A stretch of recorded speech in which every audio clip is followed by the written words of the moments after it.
चराचर तत्तदं वस्तं येन तस्मै श्री गुरवे नमः। माननीय सभापति महोदय, पूज्य गुरुजी गुरुमा बुंद तथा बड़सान भाई भौणी माने मोर सहपाठी गण समस्त को मोर शुभेच्छा और शुभकामना।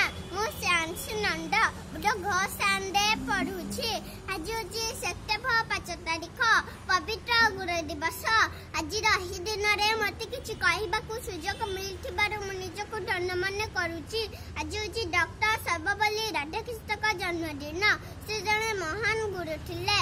गुरु गो अर्थ अंधकार अर्थ ज्ञान अज्ञान तिरांधस्य ज्ञान जेन सोलाकया चक्षु मिलतम जेना तस्मै श्री गुरवे नमः। जमको अज्ञान रूपक अंधकार को दूर करी ज्ञान रूपक आलोक प्रदान करती से होचंती गुरु। गुरु को मानिब नर, गुरु ही साक्षात ईश्वर।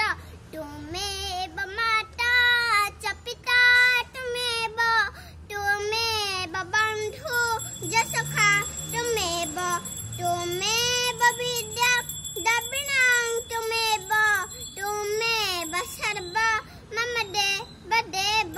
गुरु भगवान ठारू भी बड़। आमर चार जन गुरु अच्छे। प्रथमे माता गुरु, द्वितीय पिता गुरु, तृतीय शिक्षा गुरु, चतुर्थ दीक्षा गुरु।